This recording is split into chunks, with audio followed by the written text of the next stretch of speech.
guess it's time to start. Someone give me a thumbs up when I'm ready to start. I see, is that right from Skeptic Haven? Okay, I think we're ready to start now. So I will just start. So guys, this is actually Skeptic Haven, but it's not Skeptic Haven moderating. It's African Debates. We are collaborating with Skeptic Haven for a discussion today, and the discussion is on, as you've seen on the topic, whether naturalism is sufficient to give a solution to the problem of racism that we have in the world, or whether we would require having African, and probably be there'll be more of a noble approach. There's a biological aspect we want to look at, and also a spiritual aspect, but we might find ourselves having to actually maybe discuss a little bit of all in this. So it's going to be more of a discussion. And I guess maybe even before we start, our hope is that with all the racism in the world, that this discussion will be able to bring in more light, shed more light instead of heat, so that we don't see all the crazy stuff we see in the world. In fact, I was just discussing with the debaters how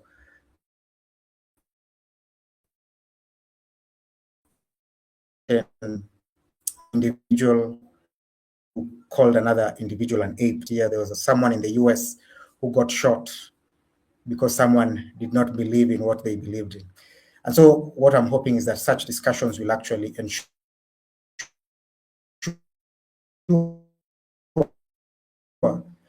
that we are talking or that we are fighting. To start presenting the naturalism side is White Jesus out of Africa, who is from the Atheist Republic, South Africa. And I guess he'll talk more about his channel and what he does. And also the one who will be representing Christian side will be Lwandiso Dlokweni from Bizrot for Africa, and he will also tell us more about his ministry and what he does. And so there'll be no one representing the African traditional religious side, but it is anticipated that Jesus out of Africa and Lwandiso will have something to say about African traditional religion in light of the topic of racism. And so without further ado, we will start with White Jesus out of Africa with his opening statement. And the opening statement will be 7 minutes. So the time he starts speaking, I will start the timer. Okay, great. Thank you so much, Skeptic Haven. Thank you, Charles. Thank you, Lwandiso, for having this debate. Yeah, like Charles said in the introduction, I'm here to represent the naturalist view. And look, usually in these debates, people expect the naturalist to be this cold, cynical, robot-like person, a calculator in a suit, while the believer or the spiritualists get to take the moral high ground, cloaked in the warm glow of sacred mysteries. But I'm here to flip that script. I'm here to tell you that equality isn't some fragile, ghostly secret that we just have to take on faith. It is not a gift from a silent sky. It is a stubborn, undeniable biological reality. Honestly, the spiritual position is the one that is truly fragile. If your sense of human value depends on specific interpretations of a specific book, what happens when somebody else reads that book differently? We've seen that happen. But gravity doesn't care if you believe in it or not, and neither does the biological monolith of the human species. Similarity is a biological reality. Race is a cultural construct. Now, before we go any further, I want to offer a prophecy, because I can prophesy. I don't need a burning bush for this just a basic understanding of predictable rhetoric. In a few minutes, my opponent will stand up to you and tell you that without a creator, life is a meaningless accident. They will likely use the phrase intrinsic value at least 5 times, as if saying it often enough makes it a magical force field. They will warn you that if we are just bags of chemicals, then there is no reason to treat one another kindly. They will try to sell you the image of God as if it's the only thing standing between us and total nihilism. It is a classic debate move. Create a terrifying ghost story about a world without their specific God and then offer their faith as the only flashlight. It's a beautiful metaphor, and it worked as a moral placeholder for a very long time. But we have outgrown the placeholder. We don't need a skyhook for our morality when we are standing on the solid ground of evolutionary history. Let us now look at the data. Genetically, any 2 people on this stage or in this country are 99.9% identical. That tiny 0.01% difference is where we find the software tweaks, melanin, hair texture, the shape of a nose. That is the shallow pool where racists are trying to swim. But the 99.9%, that is the ocean. That is the prefrontal cortex that let us reason, the limbic system that lets us love, and those mirror neurons that give us empathy. When a person gets hit, their nervous system reacts with the exact same surge of pain. It doesn't matter what color their skin is. If a child is malnourished, their brain development takes a hit in the same measurable ways, whether they are in Cape Town or in Lusaka. It doesn't matter. We don't need a divine foundation to tell us that people are equal any more than we need a decree from a pulpit to prove that fire burns. We can literally see it in our anatomy. We measure it in our genomes. To be racist isn't just immoral, it is factually illiterate. It is a bad map of how the world actually works. We are debating this in South Africa. Both Lwandiso and myself are from South Africa. This isn't an academic exercise here. It is our history. For decades, apartheid wasn't just a political choice. It was sold as a spiritual truth. It was preached from the pulpit. People used the curse of Ham to justify holding others down. They taught us that God wanted nations separate as a divine law. This is the danger of the spiritual foundation. It is a foundation of shifting sand. It is at the mercy of whoever has the loudest microphone in the church or the most revelation in their pocket. If your truth is unfalsifiable, it can be twisted to justify just about anything. You can't argue with somebody who says, well, God told me we're different. But you can argue with somebody about biology. You can pull out a DNA sequencer. You can show that the blood in our veins and the neurons in our heads are identical. Naturalism is the check and balance we need against religious whims. It says, I don't care what your book says. The reality of the human body says that we are one. My opponent will likely say that nature is red in tooth and claw and cannot provide a moral baseline. They are wrong. We are a social species. Our sense of fairness isn't a whisper from a ghost on high. It is a survival strategy that has been hard-coded into our DNA over millions of years. Evolutionary reciprocity taught us that groups that protected every member survived and groups that fractured by cruelty collapsed. Cooperation isn't a divine miracle, it is a biological necessity. At the end of the day, a divine foundation for equality is a luxury that we can no longer afford. It is too easy to break, But the biological fact of equality, that is granite. I do not believe in invisible people. I don't need to believe in invisible ghosts and demons and whatever to protect the people that I see. I don't need a scroll from 3,000 years ago to tell me my neighbor deserves respect.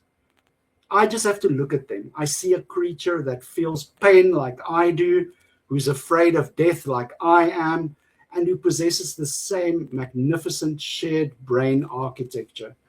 By grounding equality in nature, we make it unshakable. We move it from faith to fact. Racism is a lie about biology, and the only cure for a lie is the truth, the measurable biological truth that we are fundamentally the same. Thank you very much.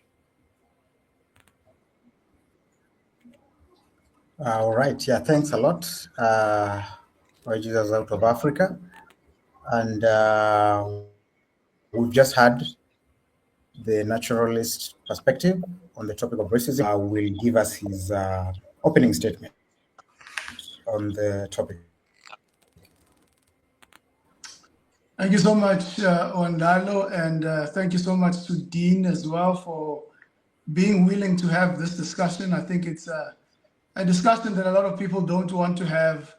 I think both the racism debate and equality debate is often shied away from. And so I think it's great that we're having this discussion. So my name is Naturalism, as I've been introduced, and I am involved in apologetics with BizRat for Africa. This is where I answer questions related to Christianity and also African traditional religion. I try to give answers that people are asking from a biblical perspective. So the question that we're asking today is not whether or not racism is wrong. I think both the naturalist and the Christian would agree that it is wrong. We're also not here to debate whether or not Christians can be racist or whether or not atheists can be racist or who is more moral. I think consistent from a biblical perspective, we agree that all people have sinned and fall short of the glory of God, whether you're black or you are white. And so the Bible already accounts for the fallenness of humanity. However, when we're looking at biology and we're looking at the natural worldview, biology can describe DNA, it can describe evolution, genetics, similarities, which have been already shared by Dean. But evolution cannot explain why certain behaviors might be right or may be wrong. It's quite a massive jump to say that we are similar, and then from there make the jump to say, therefore, we are equal, because we can even say that humans are mammals, the same way that whales are mammals. But being part of the same, I guess, membership group, if you will, doesn't necessarily jump to making the claim that we're equal. I think that is more ideological and philosophical. But if morality is based on evolution, then it is adaptive. It could be an adaptive strategy. So if tribal maybe preferences and hierarchies or dominances were adaptive, for an example, people could maybe be a majority group in a particular country and see that we need to actually kill the minorities in order to survive or to adapt. It will still point towards the questions of saying, how can we then say we're equal? Evolution would not be able to label those things as evil. And so it's important that we understand that if morality and value is something that is also socially constructed, then racism can't necessarily be wrong, because what if a certain society decides to say, well, we're going to say these people, especially if you come back to the history of South Africa, for an example, it was something that was legal and people agreed upon it. And they said some people are greater and some people are inferior. And so to say that something is agreed upon is not going to ground morality. If human value is grounded in our capacity, our rationality, our autonomy and intelligence, then dignity also comes in degrees. We would even ask the question to say, what about people who have cognitive challenges, maybe people who have dementia, and so on? Do we see them as equal to us if it is grounded on our capacity to be rational?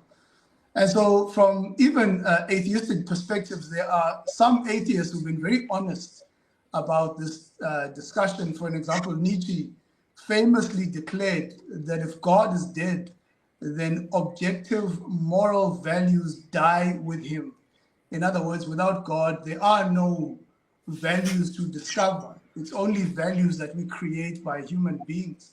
And maybe someone is going to say, Nietzsche is not the representative of atheism. But I would say that at least Nietzsche was willing to think deep and hard about these questions. And so when we come from an African spirituality perspective, African spirituality believes there is a God, but very often is ethnically based. So if it's a God of a particular tribe, it's a God of the Xhosa, the God of the Zulu, or even the God of the Afrikaans or the English. But it never sees God in a sense that he's God who created all people. But human value is seen in the philosophy of Ubuntu. Ubuntu says, I am because we are. And for me, that is much better than atheism, but it doesn't necessarily give us a strong grounding for morality because it can be interpreted as a godless philosophy. Because if it's just simply, I am because you are, it doesn't necessarily include God in there. It is, I find my being from you. It's almost like a communal form of atheism. But from a Christian perspective, we believe that we are made in the image of God, according to Genesis chapter 1, verse 26 and 27. So the Creator endows value to each and every human being, creates us in his image. Whether you're black or white, if you are created in the image of God, you are given that value. And it's something that is not shifting because it's something that's given to us by the Creator. And even when the Creator creates, he says it is very good. And so for another human being to look at another human being and say, you're black, you're ugly, you're a monkey, I mean, those things are simply debunked by the fact that the Creator looked at this thing that he created and he said it was good. Even if you come to the New Testament, we see that the grounding of the teachings of Jesus, talking about loving your neighbor, summarizing the law. Christ himself comes to the world. He doesn't become a donkey. He doesn't go to Mars. He takes on the human nature, showing that it is valuable to him and that he affirms its dignity. He's also willing to die for the human being. That's how far God is willing to add value to the human being. Paul declares in Acts chapter 17, verse 26, that God made from one man every nation of mankind. So this means that even similar maybe to the idea of a common ancestor, that Christianity affirms this, that we all come from the same person, and so therefore we cannot say one would be greater than the other. And so this is the position that I want to be defending today. Thank you.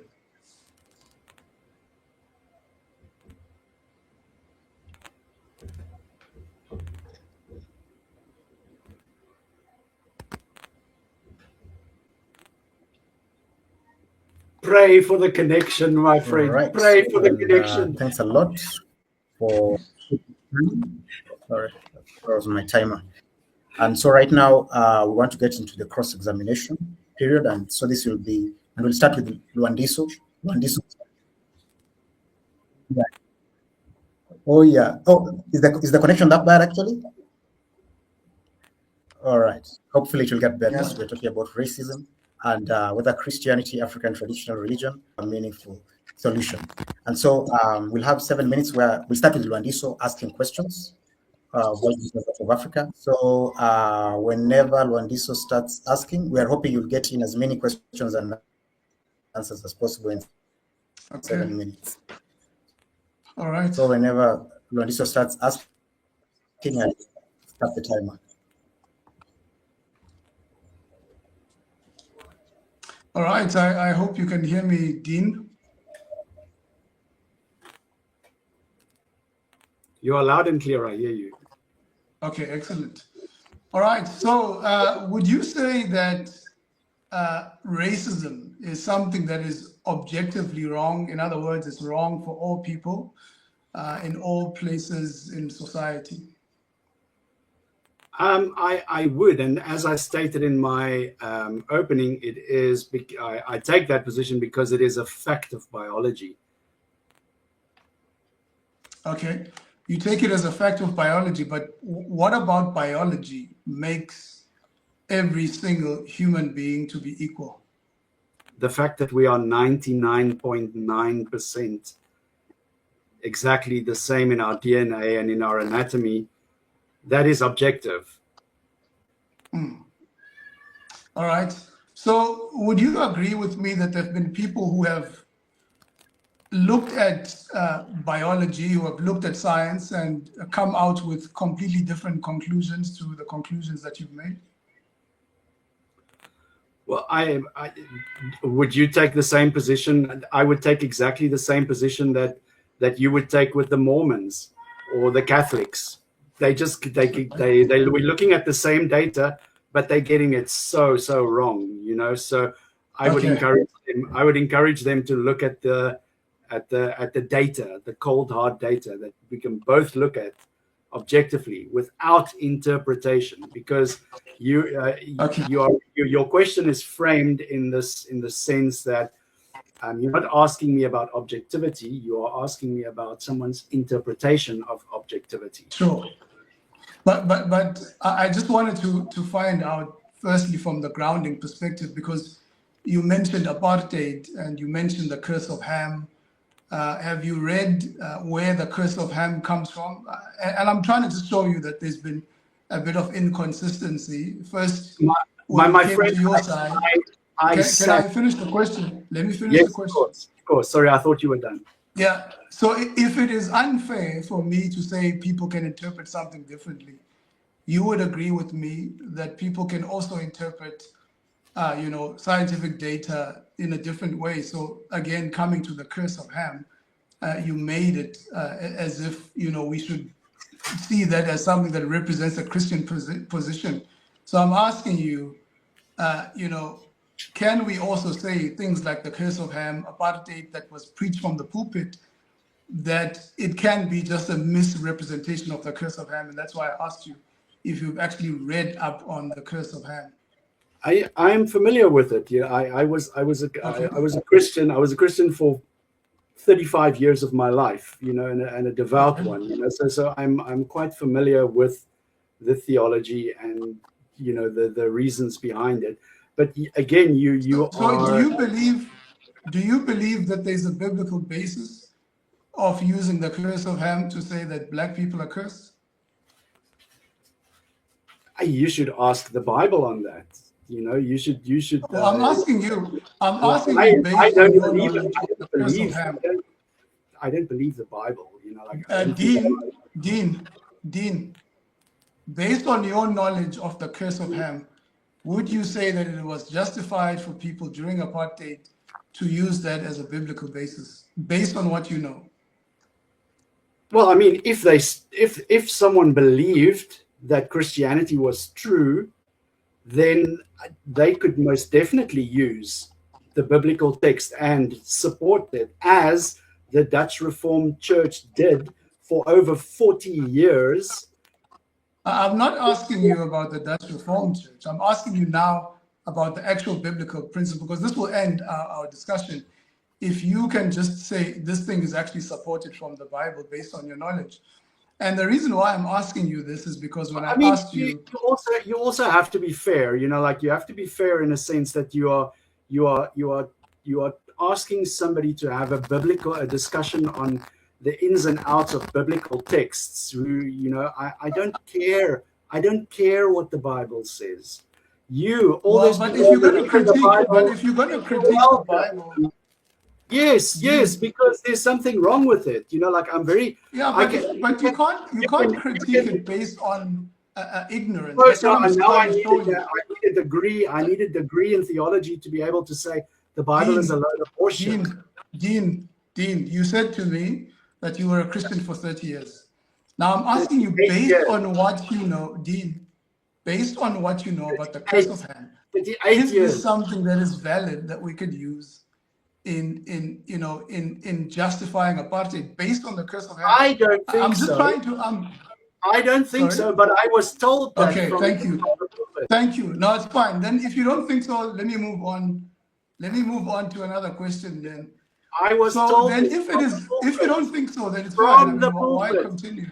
A man in a suit and tie sat there every Sunday, and he told us that this is why there is a separation between the peoples. It's because of this Sure. biblical mandate, the curse of Ham. Yes, I agree with you. I agree that people have done that.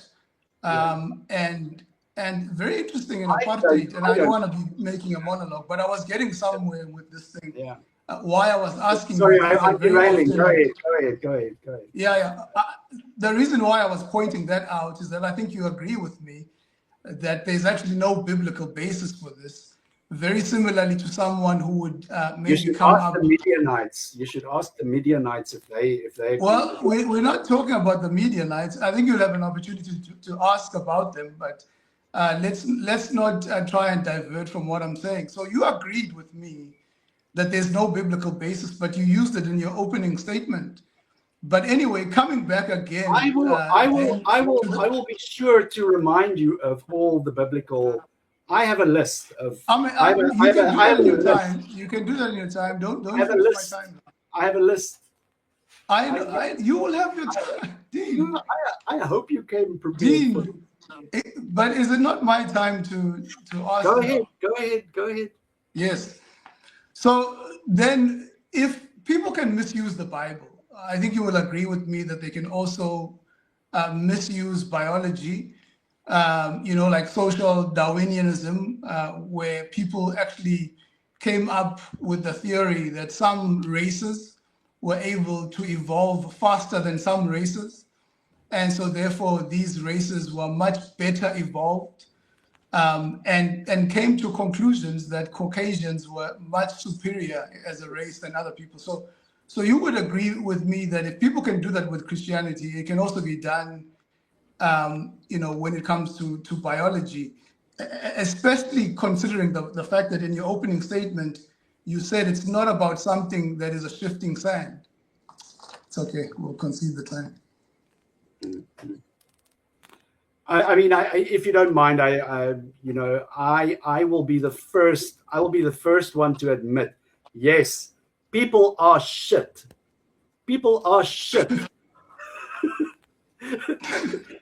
If you add religion into it, they become wet shit. All right. Actually, maybe because the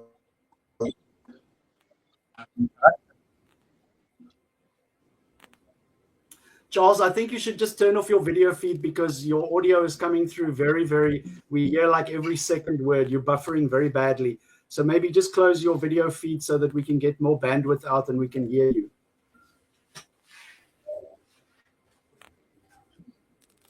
All right. Now we've just finished the first section of the cross-examination. Now we get to White Jesus out of Africa asking questions to Lwandiso for 7 minutes. And then after that, we'll now get into the... Nice. Are you ready for me, Papa? Yes, come on, let's go. The audio? Yeah. No, I hear you. Let's continue with cross-examining Lwandiso. I hope I have. We'll start time. Okay, so I want to know about this spiritual truth of equality in Christianity. Why has it changed so much over the past 3,000 years? Or is it just that our understanding of biology and evolution and social cooperation has evolved? Why has Christianity all of a sudden they are fine with, for example, the rights of women? That's a very new thing. Why all of a sudden is Christianity not okay with slavery? Why is this spiritual truth spiritual truth is supposed to be like, why is it changing? Yeah, that's a very good question. And I think obviously this is a problem for Christians as much as it's also a problem in the naturalistic perspective, as I've shown you that even on your side, people have changed. And even before modern genetics, right? Some people came up with a theory that black people were closer to apes. And even today, black people, when they're playing soccer, they're being thrown with bananas, and that doesn't really go away. But modern genetics, as you have stated, has debunked that and shown that we're actually very similar to each other. So the way that people perceive something and what that thing is in its original essence, and I'm hoping this debate is going to be about principle and not about distortion. In other words, the Bible can say one thing and people can maybe understand the Bible to mean another thing. And that's why I think our debate should always stay within the biblical principles, the Christian worldview, but not how people have understood it. When it comes to women, I mean, from Genesis chapter 1, like I've already said, the principle is in the text, right? He made them male and female. The two become one. How can two become one unless they are equal, right? So we can always come back to the text. Short answers, please, Lwandiso. Sorry, it's quite 500. broad. I know, but I've It's got quite big. 500 It's quite a questions. big topic. I see you like to preach. You like to preach. No. It's a big topic. It's a big topic. I know. I just, right. So, yeah, trust me, you are going to hate atheist Bible study. Trust me, you don't want to do that. Avoid it. Avoid it because it's going to hurt. Trust me. Next question, right? This image of God thing, is it actually found in our DNA, or is it just some invisible quality that we need to take on faith, that we are made in the image of God? Because I'm not invisible. Yeah, I like that. So the image of God is quite powerful because when we're talking about God himself, he's got things that he has communicated to us, and there are things that he hasn't communicated to us. And I don't mean to preach, but the Bible is complex. And so God has communicated some attributes with us that belong to him. Number one, God is spiritual. We're also spiritual beings. God is love. And so we are also have the capacity to love. We have the capacity to be social, right? So God is a Trinity. And so that's where we get our social capacity. God can exist in three distinct persons, Father, Son, Spirit, where the Father is the one who sends the Son, where the Spirit and the Father sends the Son, but these people can be equal, right? So we are able to get all these attributes of you ran out the clock. I didn't even get two questions. I didn't mean to. I'm going to try my best not to. I'm looking for an answer, and I'm getting a sermon every time. Sorry. I don't mean to do that. It's not intentional. I understand. Christians are going to Christian. It's their nature. It's your nature. You can't help it. Actually, I'm a pastor. Actually, we still have 2 minutes. Oh, Okay, actually, we still have 2 minutes. So time is not actually not up. Yeah, so you can continue. 4 minutes. Yeah. Okay, cool. I've got so much more. Let me just go through my list here. Sure. Let me see. Let me save the good answer. Good question. Yeah. Tell me the pain that's caused by racism, is it a spiritual event, or is it a biological, neurological one? Sorry, can I just get the first part of what you asked? The pain caused by racism, is it a spiritual event? Is it a spiritual event or a biological event? So there's this perception that we are anti-biology. We're not anti-biology in a sense that, things that are true biologically, for an example, DNA, we affirm that, we are similar in that way. So it can be both because ultimately it's God who created us. It's one or the other.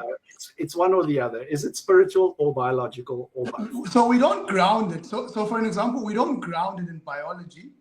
but everything that's true is true because of God. In other words, God has revealed himself through nature, but he's also revealed himself through the Bible. But ultimately, our truest, revelation comes from the Bible.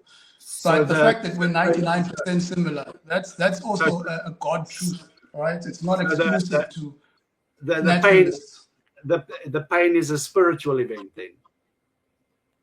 I think the interpretation of pain, so for an example, if you're a product of a random process, an unguided process, so you can't make sense of pain. But from a biblical perspective, we can make sense of pain, we can make sense of suffering. Yeah, I So understand. there's meaning behind it. I understand, but I'm not asking about the etymology. I'm asking about the cause, right? Is pain caused, the pain caused by racism, is that pain felt spiritually or biologically? I think it's God is grieved by it from a spiritual perspective, but also biologically, we feel the pain. It's real. Right. So if we can measure it on a biological level, why do we need a spiritual reason to stop doing it? So I think for me, if you look from a Christian perspective, you look at things like pain and suffering. I think you cannot make any sense of it without the grounding in God. What is pain? Is it just something that we feel, or is it something that can be compared to something? And so we believe that pain or suffering is the opposite, of the goodness of God. And so you cannot actually know what pain is if you don't compare it to something. And so we do need God to make sense of it. I mean, how do we know it's pain? Yeah, you should ask the Catholics. There's definitely some people who believe that suffering is a gift from God. All right, now we've just finished. I don't want to make it a debate about suffering, but I hear what you're saying. All right, yeah, thanks, guys. I think we've developed the conversation well so far, and now we want to get into now the extended conversation where I guess it's less of a cross-examination and more of a discussion, and we can bring in more of African traditional religion. And I know it's a bit difficult because there's no representative of that position here.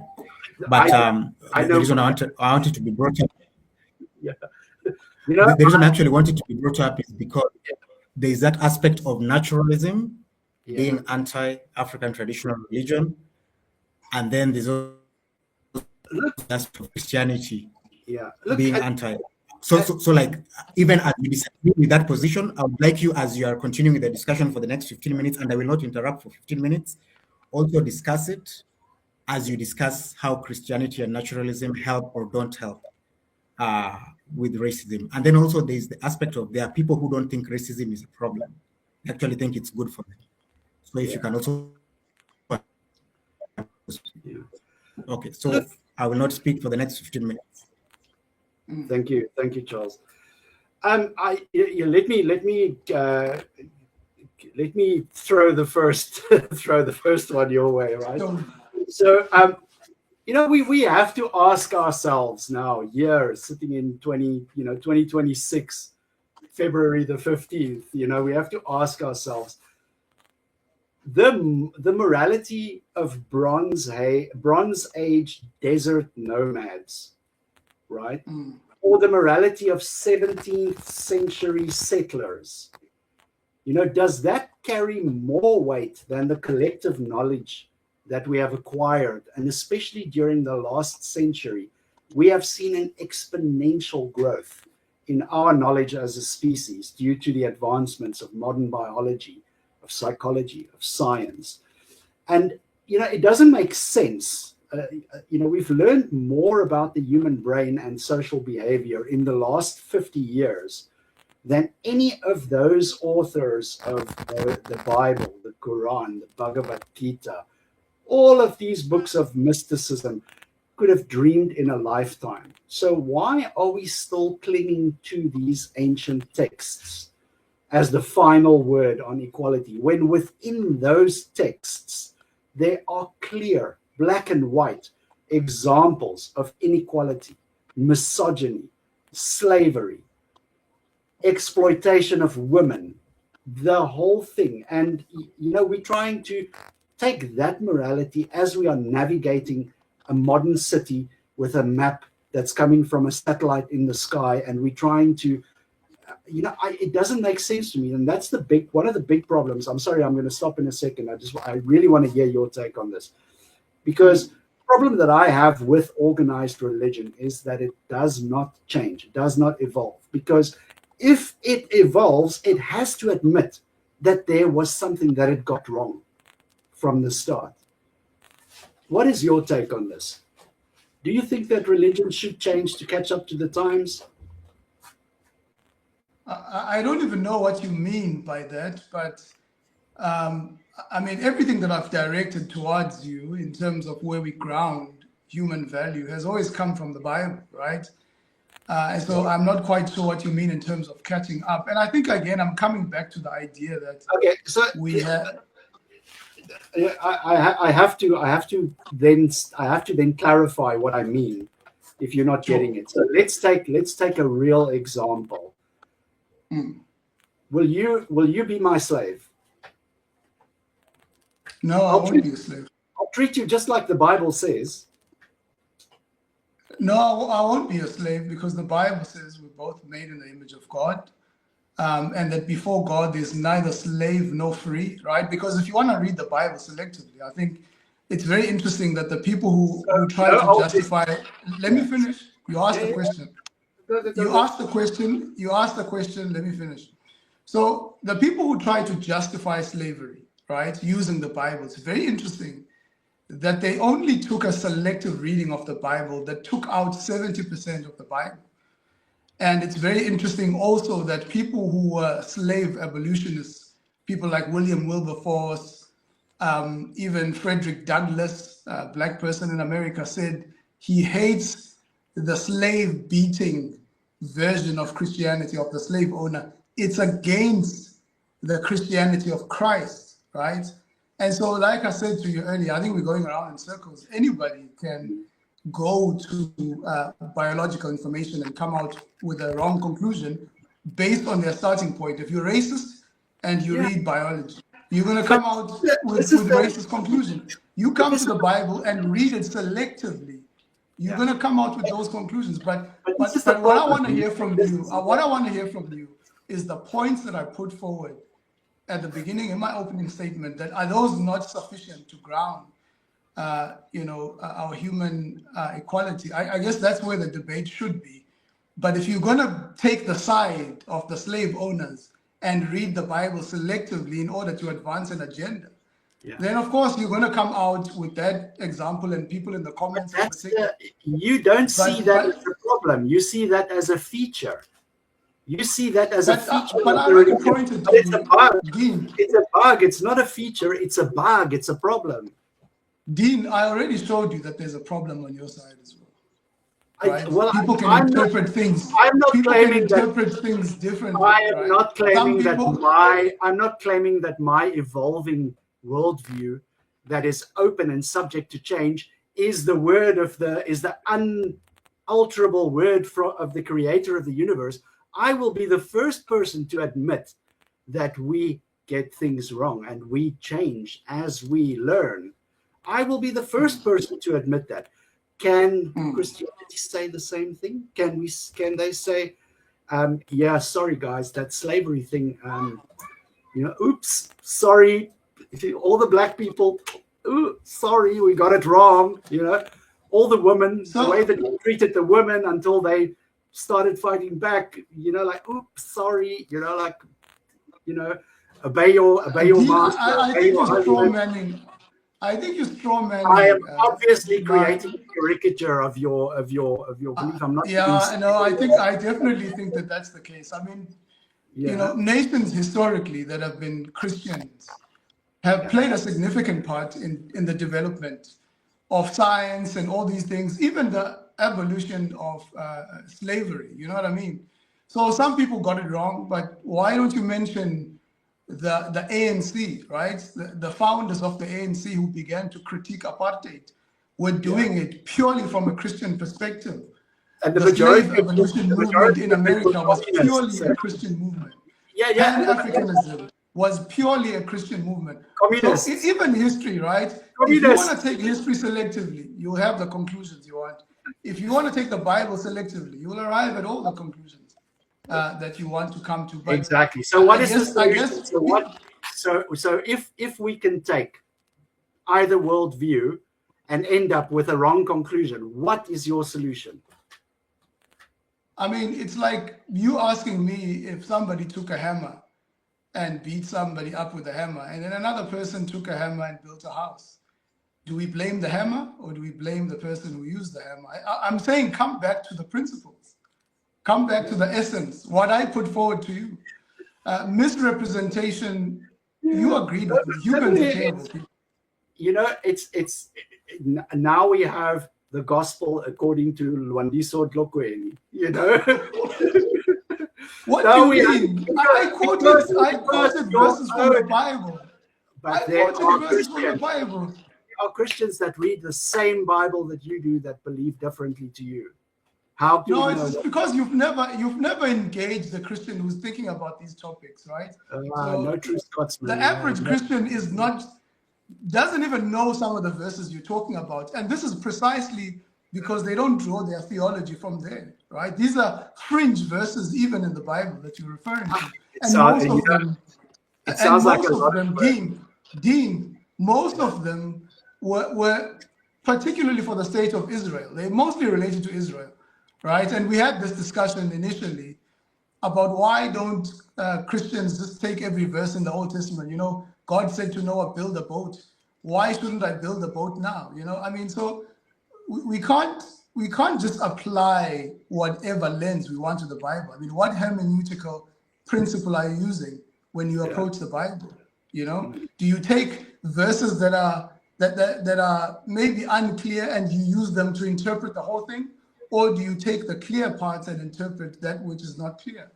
You can do either. You can do either or. You know, it's like a pick your adventure book. You know, like it's those. You remember as a child we got those pick your adventure books. Not necessarily. You read a story, and at the end of the story it says, "If this happens, turn to page 19. If that happens, turn to page 40. If that happens, turn to page 70." And you can find your own adventure through the book as you see fit. It is called, you know what? But that's not a hermeneutical principle. Let me finish. That's not a hermeneutical principle. Allow me. The hermeneutical principle is it must be something that is consistent from Genesis all the way to Revelation, and you must have the clear parts interpreting the unclear parts. Now, what I said to you, you want to take the unclear parts, the fringe parts, and then conclude that this is what it is. That's what you want to do. Yeah, it's called cafeteria. Which is unfair. It's called cafeteria Christianity. You go to, it's like you're going to a cafeteria and you say, today I'm going to have some love thy neighbor, do good unto others. And that's consistent. No.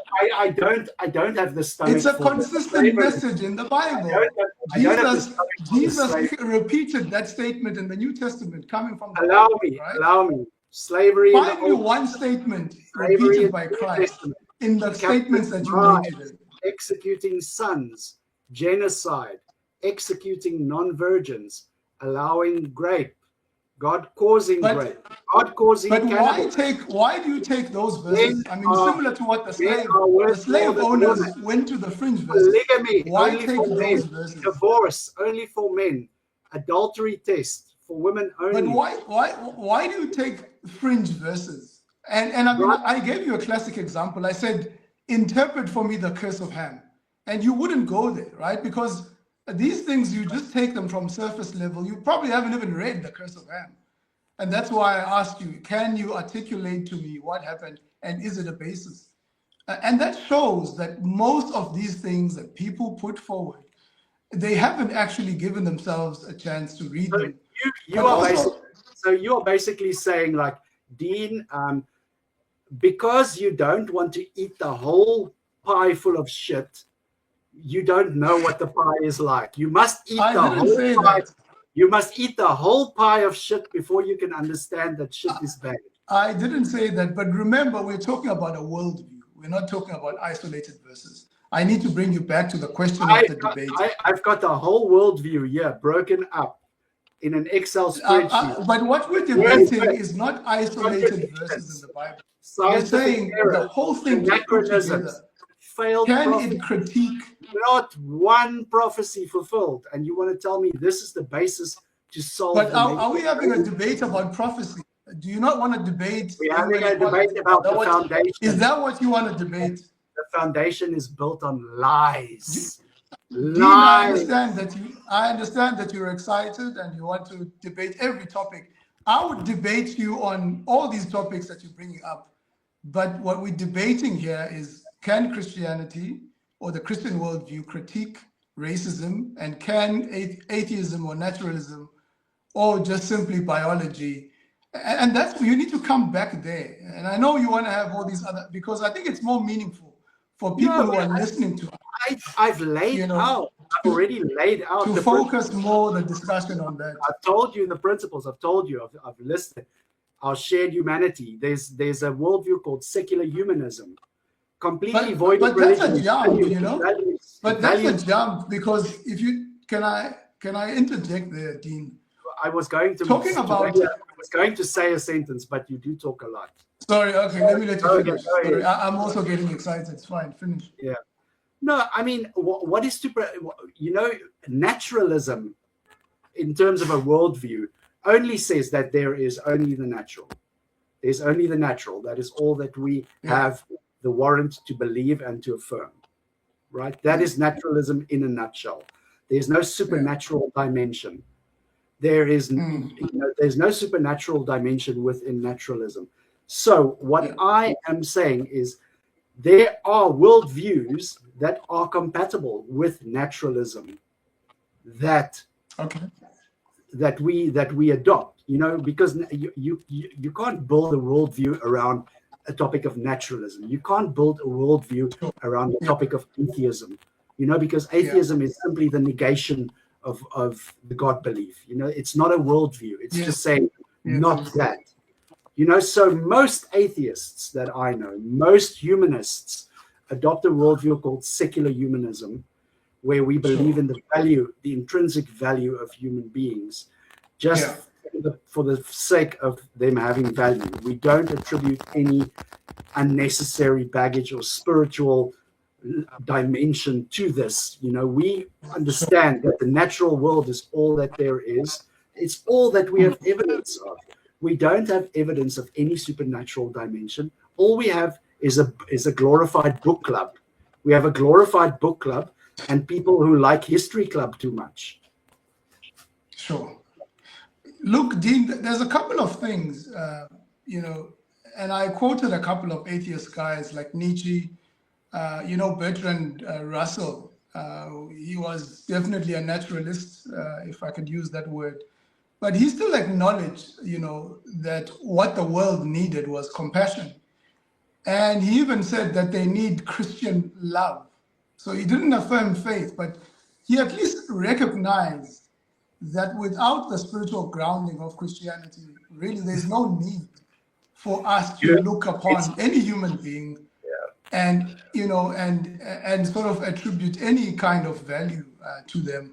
It's almost as if you look at the argument you're using in terms of similarity. I mean, lions see themselves as similar, but a lion, male lion, sees himself much more superior than others. From a naturalistic perspective, is that lion sinning? I guess you don't believe in sin, but how would you say that that's wrong? And is there a difference between a human and a lion? Of course, there's a difference between a human and a lion, and you must go to the. But they're both products of the same random process. Yeah, but you must go and see have you seen the homosexual lions in Kenya? You want to talk about the nature of animals, like there's some nature on display for you there, like all natural. Well, I don't draw my theology, in terms of, I don't draw my theology, but you get it from there. You get it from there, right? So is it wrong for another lion to kill other species or animals? Would that be wrong, even though they're all animals? Would that be wrong? Let's get back to Charles. He's dying too. He's dying. We can't hear you, Charles. Please save him. I will love to have this topic where I would love to have this discussion with you. We can have a good discussion about this. We can have a good discussion about this. No, it's good. It's good, bro. Charles, you don't have audio. You're mute. You're muted. You need to unmute yourself.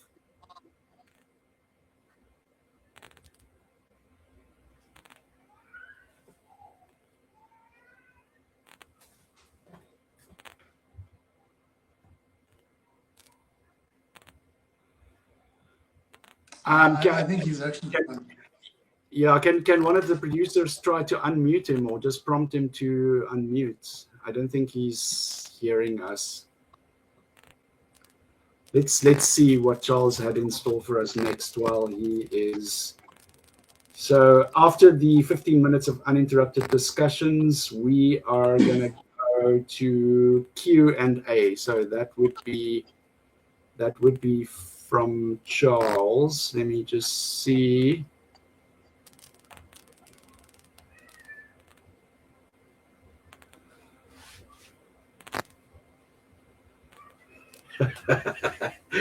Oh, this chat is lit, my friend. I know. I can see. I can see. And we have another atheist here that wants to debate you very badly. So you're gonna go here. Let's read some of these chats while we wait for Charles to get his audio set up here. Ooh, let me scroll all the way to the top. Let's see what we can get here. Yeah, the Detroit Atheist Queen. She's in the house. The Damn Show is in the house. We have got, let me just see. We've got Bree Badger, AP Personal. Let me just see. Charles, are you audible, Charles? I don't know. Maybe the other lady could assist us.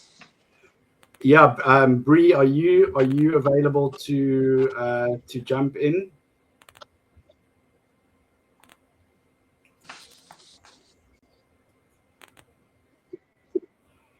Amazing. So we are at yeah, we are at stage. We've just concluded stage 3. We're on to stage 4. So it's audience Q&A. I don't know if you want to just run through the. I've got questions. a couple here. So theoretically asked, where in the Bible does it say slavery is wrong? It only says he mustn't die within 3 days after beating him. Uh, I think that's for you. That's for Yes. you. That's for you. Yeah, look, I'm sure most of these questions are going to come to me.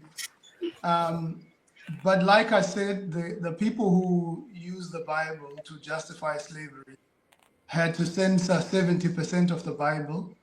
And I think that speaks volumes in and of itself, because if you look at the book of Exodus, right, it's the whole book of God delivering people from slavery. You come to the New Testament, and people like to cherry pick certain verses, but if you look even in the book of Timothy, it tells us that slave owners will not inherit the kingdom. It also mentions that there's neither slave or free, male or female, Jew or Gentile before the eyes of God. You know, we're equal. Do unto others as you'd have them do to you. I mean, 70% of the verses in the Bible, you would have to isolate to come out with the conclusion of slavery coming from the Bible. But I think the principles that are there from creation, from the incarnation, the death of Jesus on the cross, and even ultimately, when you look at the book of Revelation, you see that all people from all races, ethnicities will come together and worship one God. So we see a consistent message there. You're like a bar of soap, you know, like a Lux or a Lifebuoy. You cannot grab it because it's every time you touch it, you take it to grab it, and it just jumps. You are there. Your tongue is like soap, my friend. Your tongue is like soap. The Wasn't serpent- actually an answer to the question, but Well, the question I think was, you're where in the supposed to. Bible I does think it you're say supposed to slavery is moderate. wrong? I think you're supposed So to moderate. I don't think you should be giving commentary. no, I don't. What I'm saying is, the as a question is, point where in of the Bible does it moderation, say as a slavery is wrong? as So a point of Well, it's moderation, two atheists versus the Christian. That's what's happening here. yeah, but you want to, Jesus told you you're going to be a victim and you're going to be persecuted. So that's just another prophecy that's fulfilled. I was just going to move on, but I didn't have an actual No, answer to the but question. Bree has a So point. Bree has a point on a point of moderation. You did not answer the question.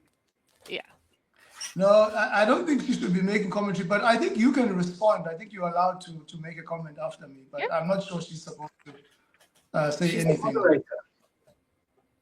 It's a Yeah, point but of she can't make moderation. she can't make a comment Let's move because on. obviously she's got her own biases, obviously. Yeah, I knew that.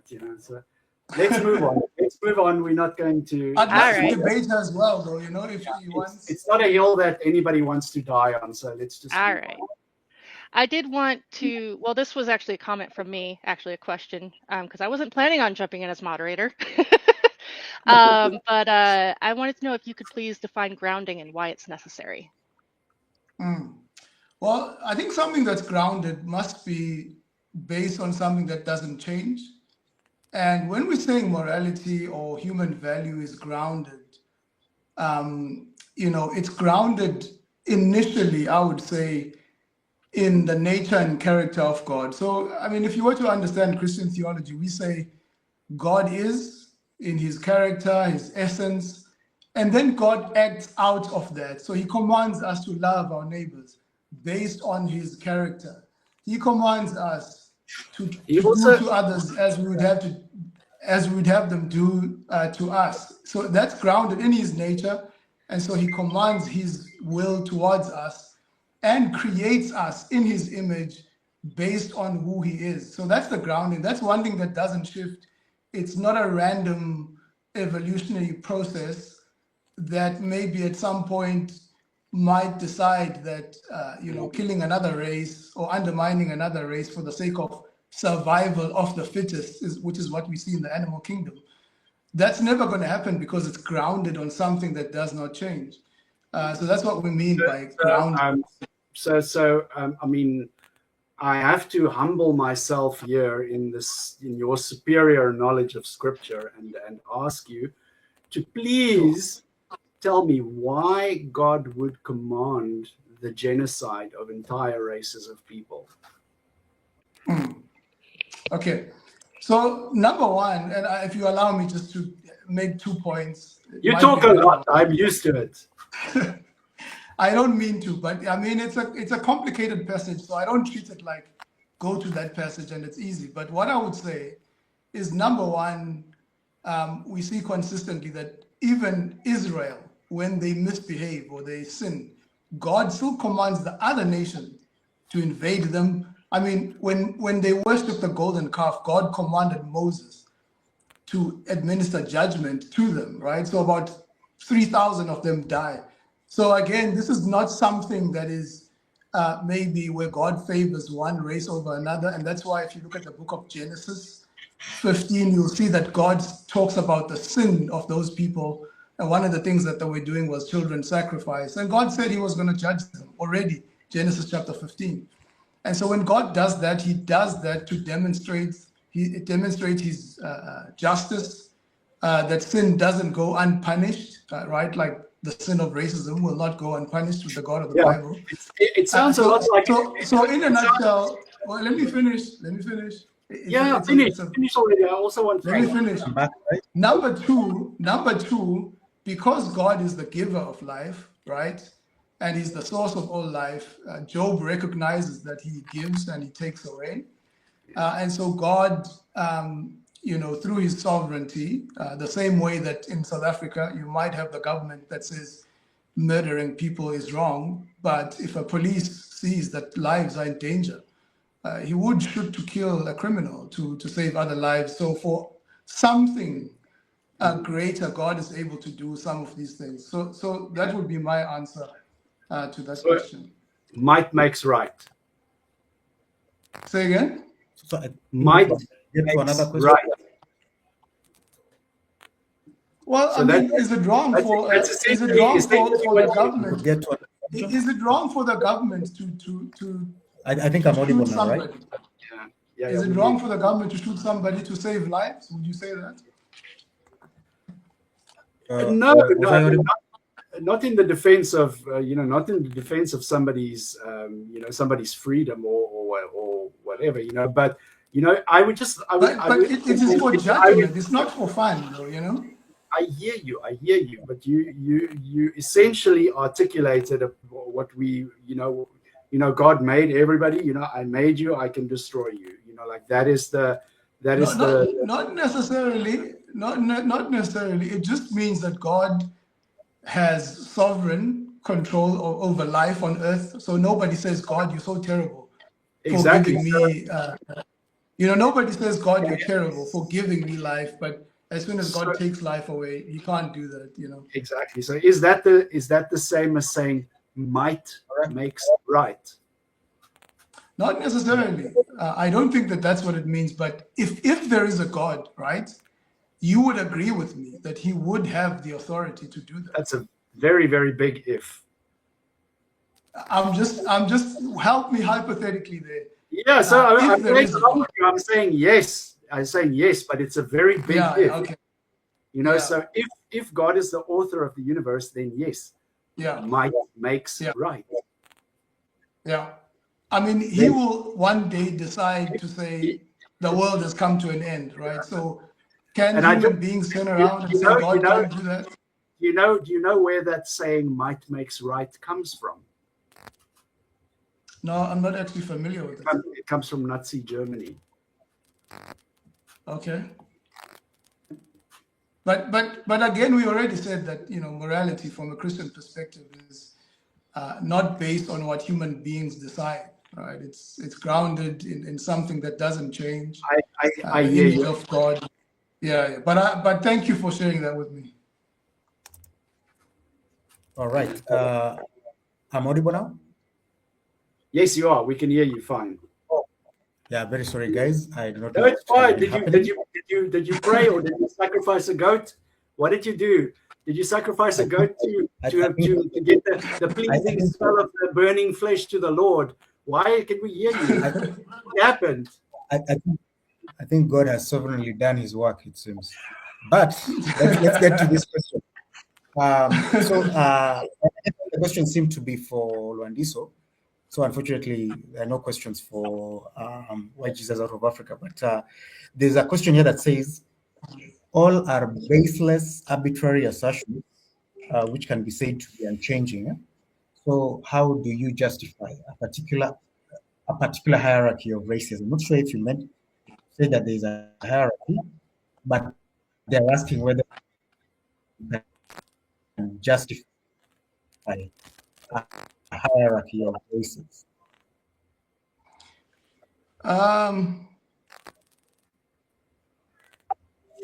So the issue of hierarchy of races, I don't quite think is a Christian problem. Since the people who developed hierarchy of races, most of them have been atheists and who have concluded, one way or the other, that based on civilization, that some races are much more civilized than others. Some came to the conclusion that black people are closer to monkeys, and so therefore there's that hierarchy. It's not necessarily a Christian problem. But when he says arbitrary assertions, I grounded my basis for human value in God. It's not arbitrary. It's not somewhere in the sky. It's not a random process or an accident. It's grounded in the character of God. God is, and then He acts, He commands us, He makes us, He creates us in His image.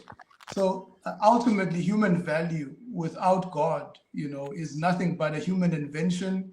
It's a feeling. One race could look at another race and think, in order for us to survive, like in South Africa, we are a minority group and then we need to oppress the other groups, right? It all comes down subjectively to what one race thinks. But from a Preach from Christian the pulpit. perspective, Preach is from the not pulpit. arbitrary. Is not arbitrary from a Christian perspective. It's No, it came from grounded the pulpit. in It an wasn't arbitrary. eternal reality that does not change. Yeah, yeah. Right. I mean, Thanks. I'm sorry. I have to. I claim the right to respond here. Because that was a lengthy soliloquy of fallacious reasoning that was deployed in defense of the indefensible. Racism was preached from the pulpit in this country. So you cannot with one side of your mouth say, "Oh, Jesus is the answer to racism," and then on the other side of your mouth you can condemn, Christianity, because it was preached from the pulpit. You have to be intellectually honest and address and say, this was a faulty or a flawed version of Christianity for these reasons. You can't just have the cake. You want to have the cake and eat everything of it. It doesn't work like that. I think personally, anything that a Christian says. Wait, let me finish my sentence, and then I'll give you all the time that you need to speak. I also like to speak. Can you not tell? I also like to voice my opinions. Why are you guys cutting me short as soon as I get going? I also want to speak here. So what I'm saying is, like, you're gonna make me forget what I wanted to say now. What was I saying? Oh yeah. Okay, no, I'll tell you what you were saying. You can't anything that a Christian says in 2026 has to be preceded by mandate by a lengthy list of apologies for all the shit that they fucked up in this world up to now, before they can make any claim to morality. I say it, I'll say it now, I'll say it with my dying. Let's get to the next question, which is the last one, and then we get to actually final closing statements. And the last question is, and let's make this quick so that we can just get straight to the final comments. So the comment was, I'll be quick, Charles. I don't know if it. He's the one that you need to tell to be quick. All right. So if might makes right and morality is based on the system that is subjective on God's desires, does that mean there is no foundation? So I think that is for you, Lwandiso, but just make it a quick comment, like a 30-second comment, and then White Jesus out of Africa can make it a. Okay. Yeah, I think what the question is trying to ask is, I get it. Yeah, if the morality is based on God's desires, it's subjective because it's subject. No, God's desires not necessarily. change. But God's desires change. Not necessarily. Not necessarily. And obviously, God is more complicated than human beings. And that's why I said that God has attributes that he communicates with us. But then he also has attributes that he doesn't communicate with us. For an example, his sovereignty, right? The fact that he is omnipresent, right? He doesn't communicate that to us. And that's why when we made in his image, we have the capacity to reflect God's communicable attributes. Let me finish. So God has given us, let me finish. God has given us the ability to love, reflect his love, to be good, reflect his goodness, right? To be social and to do all these things. But just like in any government, and I made this example, and I don't know why people keep bringing this up. I made an example of a government.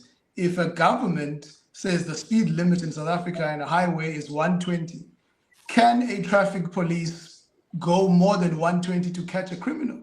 And God can do that, right? So God can, even though he's commanded us to do all these things and to live out his communicable attributes in his sovereignty, in order to correct things based on his foreknowledge, he has the freedom to do that. Nobody stands at the union buildings and says, no, you can't go more than 120 to shoot criminals. You can't shoot criminals to kill them because you said, we shall not shoot people or kill each other. And so it's not necessarily, that might makes right, but we need to understand God from what Christianity is saying, not from Nazi Germany, but understand it as it is put forward in the Bible. All right. If White Jesus out of Africa, if you can make a literal 15-second response, and then we get into final statements because time is. Charles, I submit humbly to Lwandiso here. He has a superpower. His superpower is with all the apologetics. He melts my brain. After a while, I don't hear people. I don't hear what he's saying anymore. It's just like I'm trying, Charles, but I have nothing to say because my brain's melted. I have nothing to add. Sorry. So I guess this is time. This is time for final conclusions, and I guess we could start with Lwandiso. 5 minutes.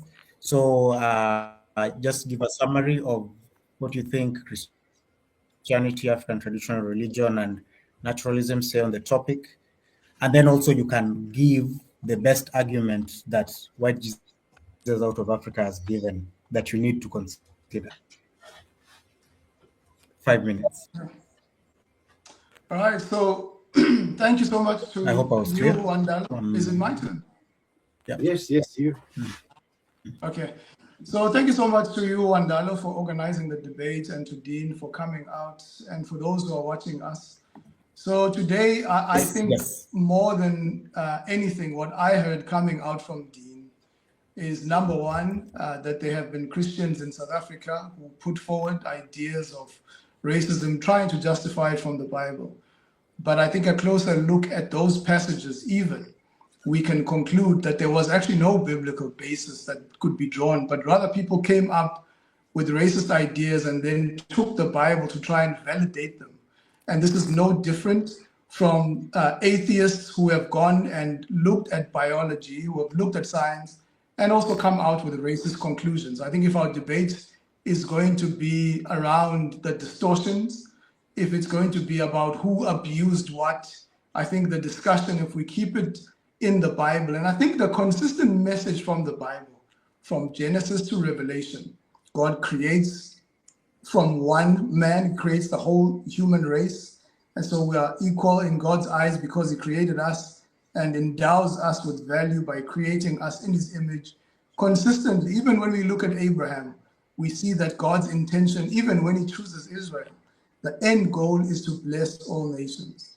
And we see even with Christ that he dies for all people groups. He doesn't say, I'm here for the white person, or I'm even here for the Jews, by the way. And even if we look at the book of Revelation, we also see that ultimately the end product, the end goal, is that people from every tribe, tongue, nation will stand together and be redeemed and begin to worship God.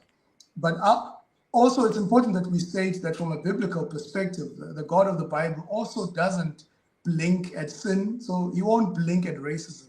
And that's one of the issues with naturalism, is that Hitler and Mother Teresa are all both going to end up in the same place.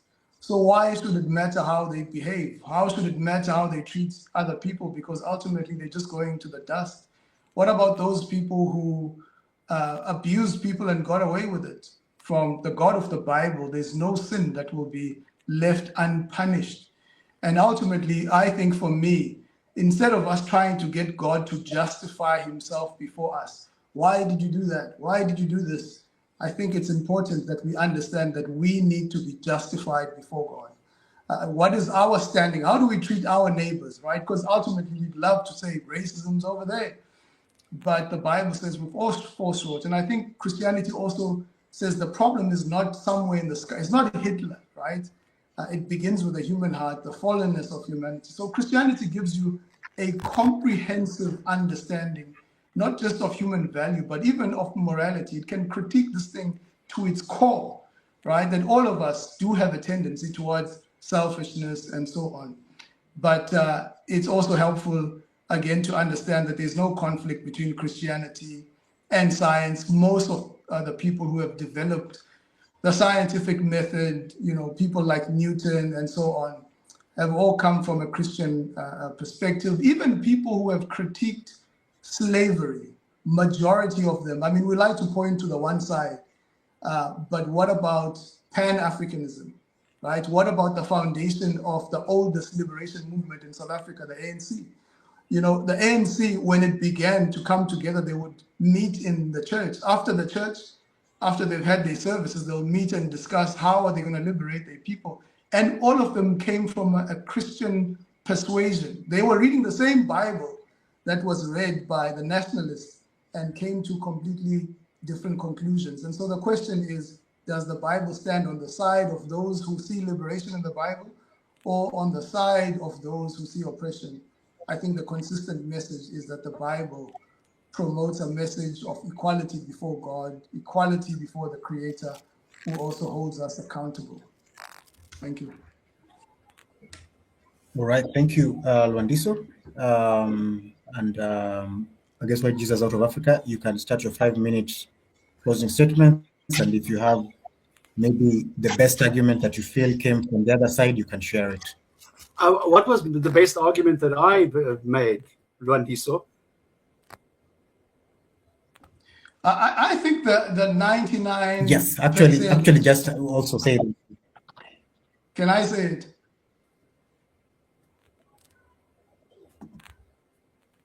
Hello?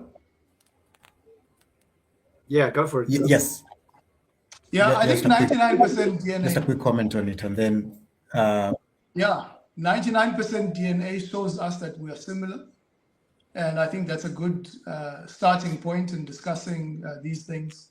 Yeah. But how we arrived there, obviously, is another thing that I don't want to mention now. But I want to say that that was a very good place that you put that forward. And I think all people can benefit from knowing that the differences between us are just 1%. Less than 1%. It's 1/10. Less than 1%. That's a good one. No, it's a good Right. way to put it. So let me jump into that, right?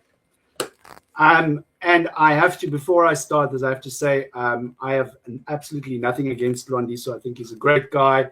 I think if we sit down together, we'll have a nice conversation, drink some tea and eat some biscuits and be very friendly towards one another. But my opponent, this whole debate, has been painting this gorgeous picture of this stained glass, intrinsic value and divine sparks. And it's a nice image, honestly. It's a nice image. But when the wind of history starts blowing here and there, and especially here in South Africa, we know exactly how hard those winds can hit those stained glass windows, and they just shatter. They are asking us to trust some creator for our equality. But I've got to ask, which version? The one they used to crown kings, or the one that's used to justify chaining up the ancestors? That is the thing about a spiritual foundation. It is basically just a mirror. It reflects whatever prejudices the person holding the mirror already has. So people love to say that without God, we are just bags of chemicals, as if being one of the most complex organisms on this planet isn't enough. They're trying to sell you a skyhook to hold up your morals, but just look at your feet for a second. You are standing on nearly 4 billion years of evolutionary success. We don't need an ancient text to tell us to love our children. We are literally the descendants of the people who love their children so fiercely that they survived ice ages and the savannah. We don't need an ancient text to teach us about the value of mutual respect and cooperation with those who are different from us. Our empathy isn't some gift. It is our best survival trait. It is hardwired into our brains by evolution. Suggesting that we'd all turn into monsters without a Sunday sermon isn't just cynical, it's a lie. It's a lie about who we are. Honestly, in this country, we have seen divine truth used as weaponry far too often. We've seen pulpits used to separate the chosen from the cursed. But you know what has never lied to us? The blood in our veins, the DNA that is running in our veins, the actual pain in our nervous systems. When somebody has beaten under the old regime, their biology didn't care about religion. The adrenaline that surged through them surged the same through everybody. The cortisol that floods your brain was the same for everybody.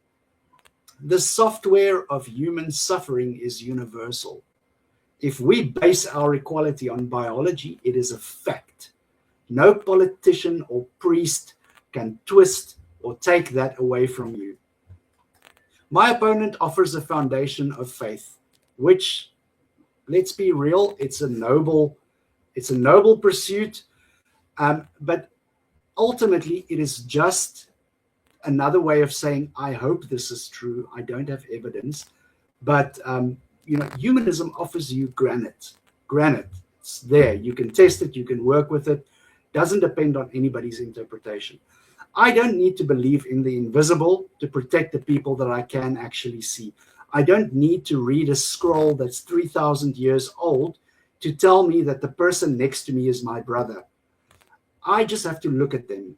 I can see a person who feels, who dreams, and who shares 99.9% of my DNA code.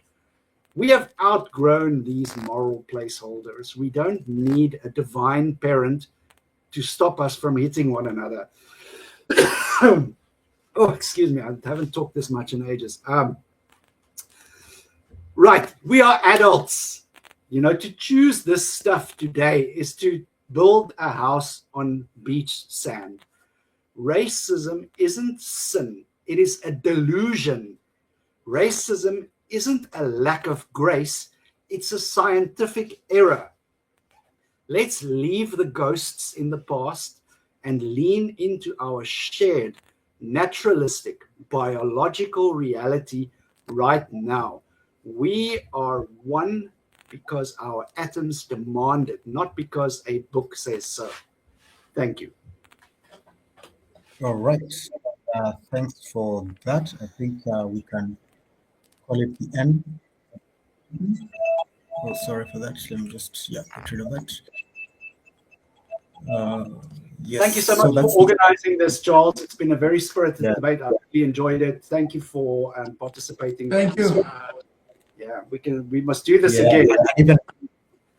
And maybe before we end, I don't know if we already ended it, but if you want to discuss, maybe say something about your channels, you can say that before we close. You can go first, or maybe White Jesus Out of Africa. Okay, I'll go first. So yeah, I'm gonna go first, because you're gonna talk a long time. So let me get my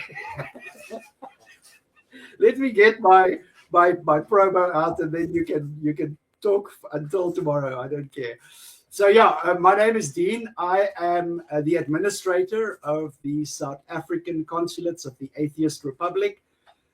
Thousands of atheists are online. We have a community of people. If you don't believe in God, you can find a community of people just like you.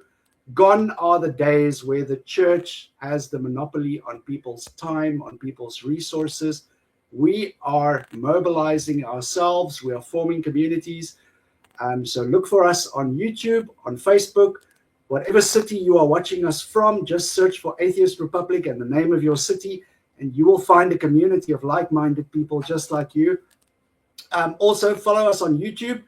My mission is to speak to as many African people who have tossed white Jesus, who have tossed Arab Muhammad, all of them to the side, because those are not our culture. It's not our identity. It's not our people. It is an imposition. It's an imposition from colonialists. So yes, I will speak to every single African that I can find, who has seen the light of reason. My brothers and sisters, just I implore you, come to the light. Thank you. All right. And I guess, Londiso, you can tell us about your channel and yeah. Yeah, so first of all, for those of you who live in Cape Town, I will be there on the 6th of June at St. James, Kenilworth, around 4 o'clock. There'll be a discussion there on African spirituality and Christianity. And then if you want to check me out on socials, you can find me on Bisrat for Africa. And that's a YouTube channel where I post weekly videos related to Christianity. And it's the digit 4. Bisrat with a digit 4. It's not FOR. Yeah. So Bisrat for Africa. And you can also find my second channel, Bisrat Apologetics. That's where you can find all of them. Thank you so much for watching our discussion. And thank you to Dean and Wandalo as well for their participation. All right. And also, I'm Charles from African Debates. You can also check me out on socials. There are also other debates down there. And also I'm part of an organization called Apologetics Kenya. You can also look up Apologetics Kenya. There's a lot of work doing. I'm from Kenya. I'm the one who's not from South Africa here. And yeah, let's continue talking about this. These are important issues. And hopefully we won't be seeing people being assassinated for disagreeing, but they can come here, discuss, disagree, and still continue with their lives. Hopefully persuade one another. If they don't, they can continue loving one another. And yeah, so thanks, Skeptic Haven, for this opportunity. And I think that's it from us. I think we are out.